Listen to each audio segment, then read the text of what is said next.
So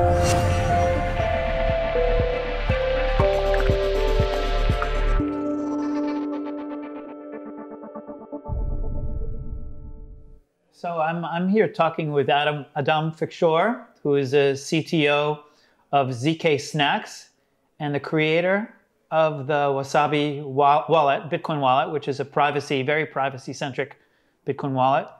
And I know you as one of the kind of authorities or people who have really done a lot of work, a lot of focus on privacy aspects in Bitcoin. So thank you very much for coming here to Bitcoin Wednesday on a very special occasion. So we're about to celebrate the 10-year anniversary of Bitcoin. Thanks for having me. Yes, so thanks for being here. So what is it like for you actually to, have made this milestone, 10 years? Well, I didn't make a 10 years milestone. Yeah. I only made a few years milestone, maybe 5.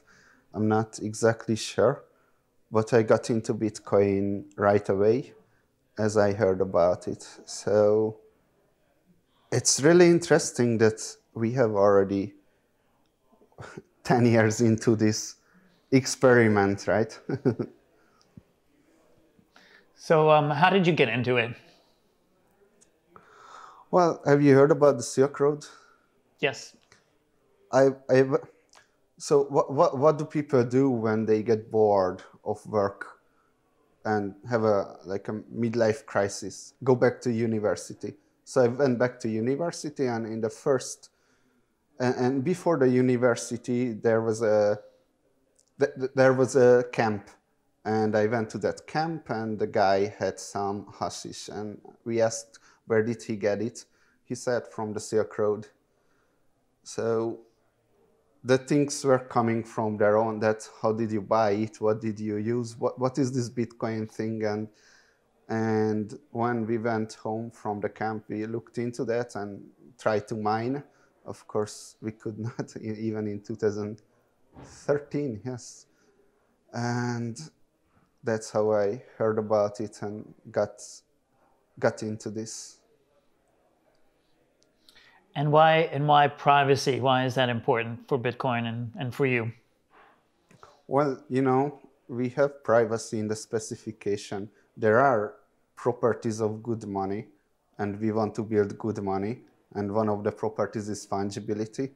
So we should, try to fulfill that thing that's set in stone in the specification. That's what should we strive for.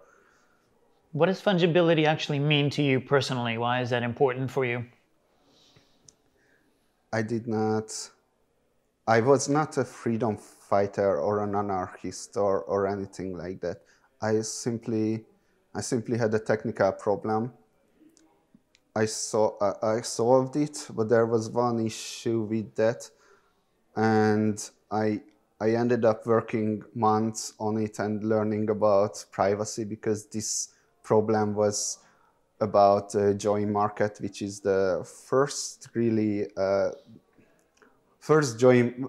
coin join wallet that's actually makes sense from a technical point of view. And I just got so into that issue that I had with that I ended up on this privacy rabbit hole. And that's how I started researching and building and learning. And is there a real chance that Bitcoin could become much more private than it is? Yes, there is a real chance. I don't think we have huge problems right now. It's just different from the banking system, right? From some point of view, Bitcoin much more private, but other point of views says Bitcoin is not that private, because in the banking system, the banks knows information about your financial situation. In Bitcoin, the people who are motivated and smart enough can figure out things about you, but not sure things, usually just with a certain likelihood that you probably did this in the past, and the problem with this is that information wants to be free, and this is just information. So how long until open source Bitcoin block explorers? Well, we already have walletexplorer.com, but how long until like some advanced open source Bitcoin blockchain analysis comes where your grandma can just write your Bitcoin address in it and figure out what you did or you did not, because she won't understand that those results are kind of just guesses. So yeah, we can end up in both ways. Bitcoin can be more private if we work on it, and we are working on it, or it can end up a mass surveillance tool. It's really all about what we are bringing out of it. So aren't we actually there right now where certain organizations are analyzing all of that data? Yes, but I would argue they don't do too much harm yet, right? There are no ransomwares yet, blockchain analysis ransomwares, right? So I would argue they don't do too much harm yet. So how far are we away from them doing harm? Yeah, that's a great question. I don't know. It's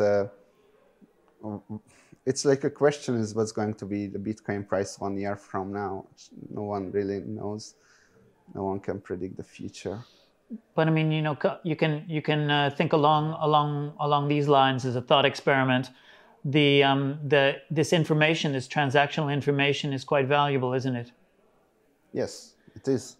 And this is transactional information about an interesting community, an interesting group of people, upwardly mobile, with a certain amount of money, very interested in technology, important disruptive technology. So it's a pretty valuable, very valuable information to be mining.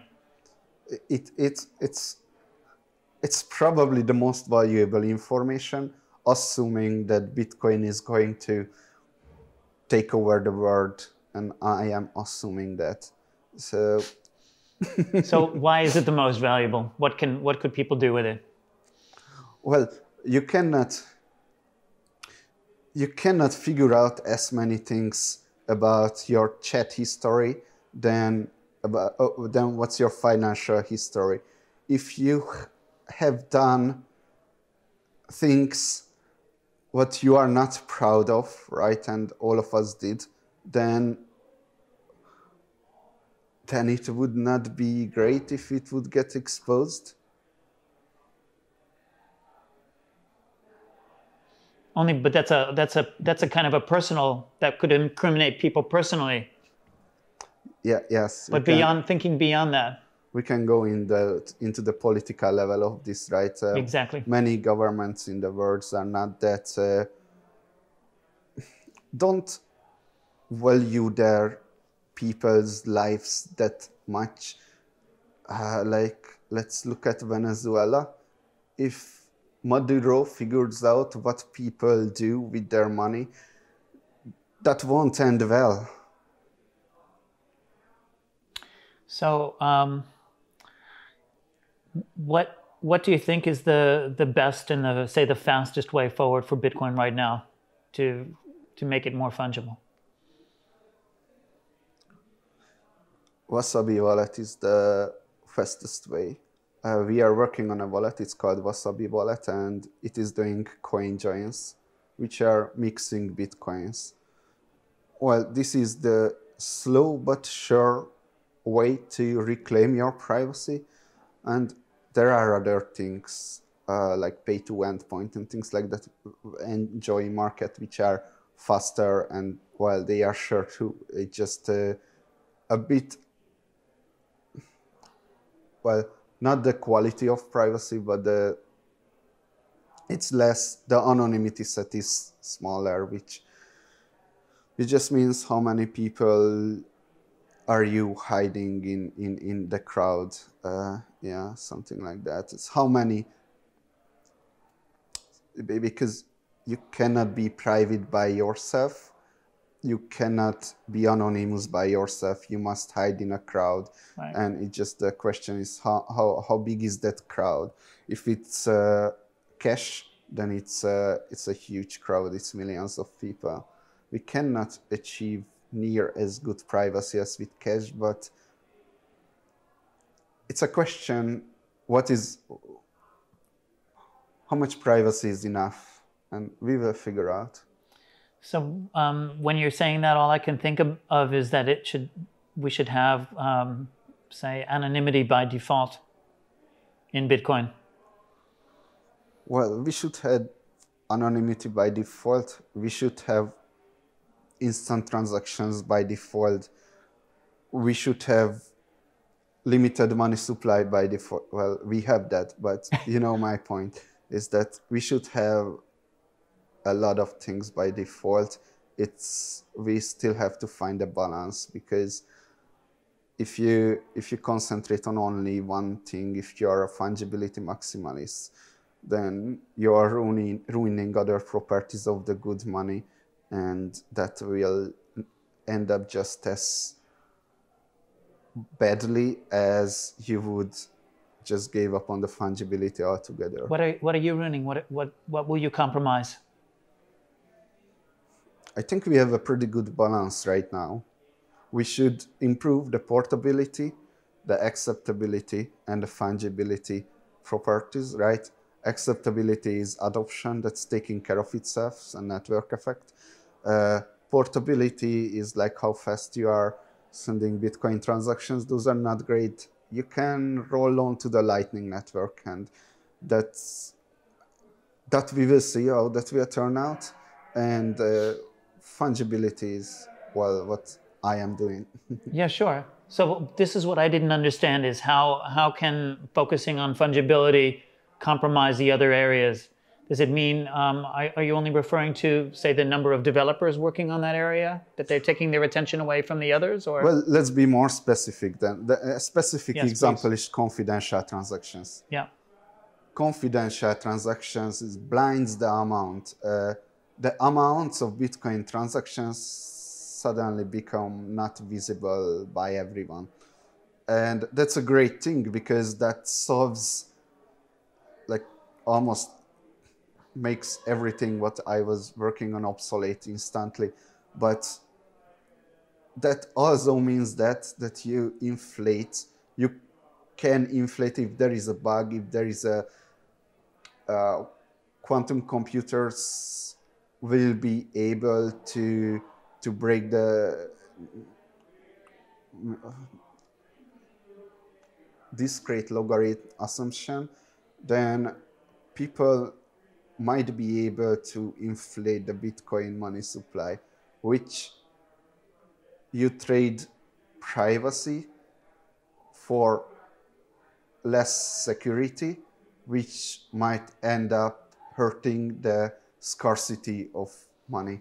Yeah, so some of those, say, design choices that Bitcoin has right now are considered to be sacred anyway. So that would be very hard to change, to compromise that. So I'm not optimistic that that's going to happen in the short term. So that brings us to something maybe that you might predict, I would say, which would be like a side chain or a drive chain as a way of adding or experimenting with those areas. And it's maybe a safer way of experimenting with that. What are your thoughts about that? I don't believe sidechains are going to work out. Too many people are against it. I'm personally not against them conceptually, but many people I know of thinks that this can compromise the security aspect of Bitcoin. And, well, it's like confidential transactions. A lot of people want it, a lot of people doesn't want it, but the people who don't want to change, always they win. If they are just, well, let's say 1 to 5% of Bitcoin community, if they don't want to change, then change is not going to happen. Which is kind of fine, because when there is a really sound change that's happening and everyone is okay with that, then it's going to happen. Maybe just not that sound yet. Maybe we have to work more on it. Right. So anything else that you think we should add, that we should talk about? I'm pretty much good. Yeah. All right. So thanks Excited. very much, Ádám. Yeah. Thank you very much. Thanks for being here.